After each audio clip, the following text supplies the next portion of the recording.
कि आजकल नेपलीज़ मोमोज़ पाकिस्तान में बड़े मशहूर हुए हुए हैं। इंडिया में तो ऑलरेडी हैं और हम कई मीम्स देखते हैं, कई वहाँ के कंटेंट क्रिएटर्स बात कर रहे होते हैं, वहाँ का एक स्टेपल फास्ट फूड है।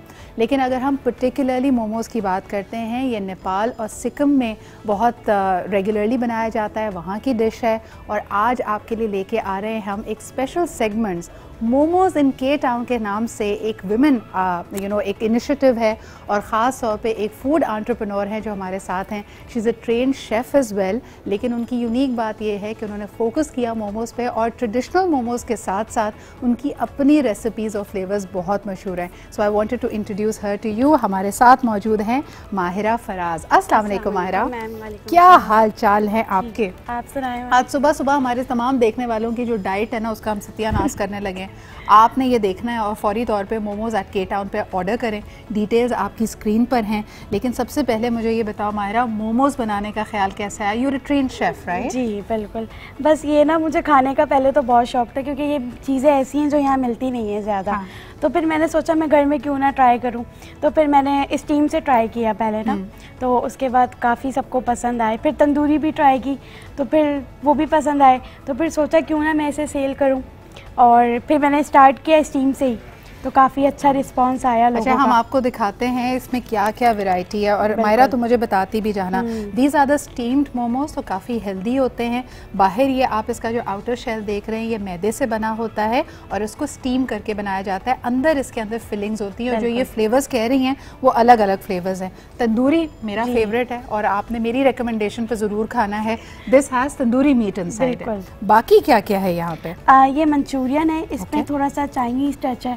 मंचूरियन सॉस जैसे हम चिकन खा रहे होते हैं, मंचूरियन चिकन बिल्कुल वैसी ये मैंने बनाया है। अच्छा, ये स्पाइसी होती है? जी, ये थोड़ी स्पाइसी है। जिनको स्पाइसेस पसंद है वो ये वाली मंचूरियन ट्राई कर सकते हैं। और फिलिंग इसके अंदर चिकन की होती है? जी, चिकन और कैप्सिकम की। ज़बरदस्त। और ये क्या है जी?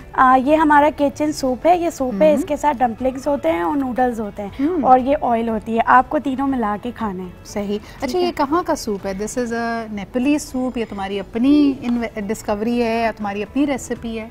मैम ये मेरी खुद की है। मैंने खुद ही ट्राई किया कि कुछ न्यू होना चाहिए। सूप तो सभी ट्राई कर रहे होते हैं, तो क्यों ना डम्पलिंग्स और नूडल के साथ होनी चाहिए। तो फिर ये ट्राई किया हमने। फुल फ्लेजेड मील है जी। वैसे भी अगर आप इसको खुद बनाने लगेंगे तो पूरा दिन इसमें निकल जाएगा, तो आप फौरी तौर पर ऑर्डर करें। अच्छा, ऑर्डर करने का तरीका बड़ा सिंपल है। व्हाट्सएप नंबर है। इसके अलावा आप इनको सोशल्स पे ढूंढ सकते हैं, मोमोज एट के टाउन पे। और 3 बजे से पहले ऑर्डर करना होता है। जी, फ्रेश के फ्रेश, हाथ के हाथ बनता है जी। अच्छा, एक और मुझे यहाँ पे टाइप नज़र आ रही है मोमोज की, ये क्या है? ये के डिम सम है। ये मैंने थोड़ा सा इसे जो है जापानीज़ और चाइना टच दिया है। तो इसमें जितने भी स्पाइसेस हैं वो कोरियन स्पाइसेस हैं। ठीक है। और चिली ऑयल वगैरह है। इससे बना के हमने थोड़ा स्पाइसी दिया है। जैसे नूडल्स होते हैं स्पाइसी, वैसे ही हमने इसे के डिम सम बनाया है। अच्छा, मुझे ये बताओ कि कई लोग, अब आगे रमज़ान आने वाला है और कई चीज़ों में हम फ्रोज़न आइटम्स की बात कर रहे होते हैं, क्या इनको बनाकर मोमोज़ को फ्रीज़ किया जा सकता है और फिर आप अपनी मर्ज़ी से स्टीम कर लें या नहीं हो सकता? बिल्कुल हो सकता है, बिल्कुल हो सकता है। सिर्फ स्टीम और चिकन चीज़ में हो सकती है। क्योंकि तंदूरी में तो फिर हम इसके स्टीम देने के बाद मसाले लगाते हैं, फिर इसका एक अलग सॉस होता है, तो ये चीज़ें ज़्यादा वो हो जाती हैं। स्टीम और चिकन चीज़ बहुत ईजिली होती है। इसे अगर हम भी फ्रोज़न दे रहे होते हैं तो इसे हम कुक कर लेते हैं 3 मिनट के लिए, ताकि उनको ज़्यादा टेंशन ना हो। 3 मिनट में वो स्टीम करें या पैन फ्राइड कर लें और या फ्राई कर लें। अच्छा, आपकी मर्ज़ी है जी। आप इसको स्टीम भी खा सकते हैं, पैन फ्राइड भी खा सकते हैं। ये तीनों मेरे लिए, मैं आपको खुद पर्सनली रेकमेंड कर रही हूँ। ये steamed as well as tandoori and chicken cheese, और इनकी मुख्तलिफ सॉसेस भी हैं। अच्छा जी, माहिरा के साथ इनकी मदर भी यहाँ पे मौजूद हैं, समीना अली जी। बहुत बहुत शुक्रिया Samina ji, and what a talented daughter you have. मुझे बताएं कि माशाल्लाह 3 बेटियाँ हैं आपकी और तीनों को कुकिंग का शौक है। ये आपने कैसे किया? आजकल बहुत सारी माएँ परेशान रहती हैं कि जी लड़कियों को इतना शौक नहीं है। नहीं, तीनों को खुद है। अच्छा। माशाल्लाह से बिल्कुल। और आप उनके साथ आप हेल्प करती हैं? नहीं, ये मोमोज से मैं हेल्प करती हूँ। ओके जी, मैं ही करती हूँ। वो दोनों को खुद शौक है। ये इसने तो सीखा है, अपनी शेफ का कोर्स किया हुआ है। हाँ। तो इसको भी बहुत ज़्यादा शौक था करने का, लेकिन इसके हस्बैंड ने इजाज़त दी है शादी के बाद। हाँ, मैंने तो मना किया हुआ था। आपने मना किया हुआ था? ये देखें, ऐसा हस्बैंड हर लड़की को मिलना चाहिए। ये जो एंटरप्रेन्योर, अब फिर उनको बुलाना चाहिए था, बुलाना चाहिए था जिन्होंने इजाज़त दी है। मुझे ये बताओ मायरा, बहुत सारी लड़कियां और ख़ास तौर पे वो लड़कियां जो तुम्हें देख रही हैं, जो तुम्हारी तरह टैलेंटेड हैं, कई दफ़ा उनको लगता है कि शादी के बाद इजाज़त नहीं मिलेगी, मुश्किल होगा ससुराल में टाइम मैनेज करना, तो आपने कैसे संभाला इन चीज़ों को? मैम मैं सेपरेट रहती हूँ, तो मेरे जो हस्बैंड है काफ़ी सपोर्टिव और फ्रेंडली हैं, तो मैंने उनसे डिस्कस किया और उन्हें तो खिलाती रहती हूँ ये सारी चीज़ें। उनको लालच दे देके उनको जो ना उनको कमीशन अलग देना पड़ता है, हर डब्बे के ऊपर 2 डब्बे उनके हैं। बिल्कुल ऐसा ही है ना। हाँ। तो फिर जब मैंने उन्हें कहा कि मैं करना चाहती हूँ, अकेली होती हूँ, तो उन्होंने कहा हाँ ज़रूर तुम करो। बस ये एक था कि मुझे ना बस नॉर्मली करना था, लेकिन ये लोगों को इतने पसंद आए कि हमारा एक समझे प्रॉपर एक पूरी ऑडियंस है और पसंद करते हैं काफ़ी, और ऑर्डर्स माशाल्लाह आ रहे होते हैं, तो अब ये हमारा प्रॉपर मैंने कहा। मुझे बताओ बच्चों को पसंद आता है? क्योंकि चिकन चीज़ भी मैं यहाँ पे देख रही हूँ, स्टीम भी देख रही हूँ, ये फ्लेवर्स तो ऐसे हैं। अच्छा हमने सॉरी चटनियों की बात नहीं की। अ लॉट ऑफ पीपल से कि momos without chutney is like life without spice. तो ये चटनी इतनी डिफरेंट और स्पेशल कैसे होती है, और क्या ये समोसे वमोसे भी खा सकते हैं इनसे? बिल्कुल आप इससे चिली ऑयल से आप पकौड़े खा सकते हैं, ये बहुत टेस्टी लगते हैं। अच्छा। ये है ग्रीन चटनी, वो है रेड स्पाइसी चटनी, और ये है चिली ऑयल। ठीक है, ये कोरियन होती है चिली ऑयल, बाकी ये सारी तो हमारी देसी है। अच्छा, ये ग्रीन चटनी भी देसी है और ये रेड वाली चटनी हमारी भी देसी है, अपने स्टाइल की बनी हुई। क्या बात है।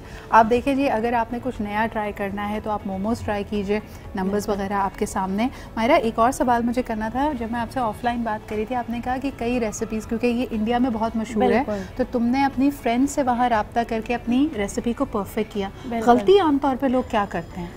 गलती मैं बताती हूँ, इसमें ये होती है कि स्पाइस बहुत ज़्यादा कम डालते हैं। हम लोग हैं देसी लोग, ठीक है, तो हमें जो है ना थोड़ा स्पाइसी चाहिए होता है, बिल्कुल चटपटा सा। हाँ। तो आप इसमें थोड़ी सी ना स्पाइस लेवल को हाई करें, थोड़ा सा आप ध्यान रखें सारी चीज़ों को, तो ये बहुत परफेक्ट। लेकिन मुझे बताओ, इसमें जो मैं देख रही हूँ, जो चीज़ हम मिस कर रहे हैं, जो इसका आउटर शेल है जो मैदे से बना हुआ है, आप देखें इसके लिए कितनी एक्सपर्टीज़ चाहिए। ये एक ही साइज़ का होना चाहिए। चलें उसके लिए भी अगर आपने कटर इस्तेमाल कर लिया, इसकी जो मोटाई है, जो थिकनेस है, वो एक जैसी होनी चाहिए, बिकॉज जब आप स्टीम करेंगे अदरवाइज तो ये ख़राब हो सकता है। तो ये एक्सपर्टीज तुमने कितनी प्रैक्टिस से हासिल की? ये बहुत ज़्यादा प्रैक्टिस है, और असल में ना इसे बहुत ज़्यादा थिन लेयर में बनानी पड़ती है। हाँ। थिक बनाएंगे ना तो वो टेस्ट नहीं दे रही होती। बिल्कुल सही। इसे आपने बहुत थिन बनानी होती है। अक्सर ये होता है कि ज़्यादा स्टीम करो तो ये फट भी जाती है। आपने इसे सिर्फ 3 से 5 मिनट तक स्टीम करना है और ये रेडी है। बिल्कुल सही। और इसका जो आटा बनता है या जिस चीज़ से ये बन रही है मैदा, उसको भी काफ़ी देर स्टे करना पड़ता है? नहीं, उसकी कोई इशू नहीं होती। आप उसे 10 मिनट पहले गूंद लें और फिर आप इसे बना लें, उसकी कोई इशू नहीं होती। क्या बात है। तो आप जरा प्रैक्टिस करें, और ये मेरे ख्याल में दिस विल आने वाले डेज में this makes a great iftari as well. Ramzan आने वाला है, रमज़ान तक तो नए फ्लेवर्स भी आ जाएंगे ना मायरा? बिल्कुल आने ही वाले हैं। फिर तुम्हें हम दोबारा बुलाएंगे, एक इफ्तार हम मायरा के साथ करेंगे। Myra, all the very best of luck to you. बहुत बहुत शुक्रिया समीना जी आपके भी आने का। And you know this is to encourage all the women entrepreneurs out there. कई दफ़ा आपके पास ज़बरदस्त हुनर होता है, टैलेंट होता है, लेकिन आप उसको कोई ना कोई हीला बहाना करके, यानी घर के लोग तारीफ़ करते हैं, इसी पे आप खुश हो जाते हैं। थोड़ा सा डिसिप्लिन ले आएँ, अपने टाइम को बेहतर मैनेज करें, तो आप बिल्कुल माहिरा की तरह अपना एंटरप्राइज बना सकते हैं। Thank you so much. So you get all her details on WhatsApp and support young women entrepreneurs. आप ज़रूर ऑर्डर करें, और उसके बाद ये जब सेगमेंट अगर आप देख रहे हैं और इनको ऑर्डर किया है, तो मुझे फिर सोशल मीडिया पे फीडबैक दीजिएगा कि आपको कौन सा फ्लेवर पसंद आया। Thank you Mahira. Thank you so much ma'am for लेते हैं जी एक छोटा सा break and will be right back.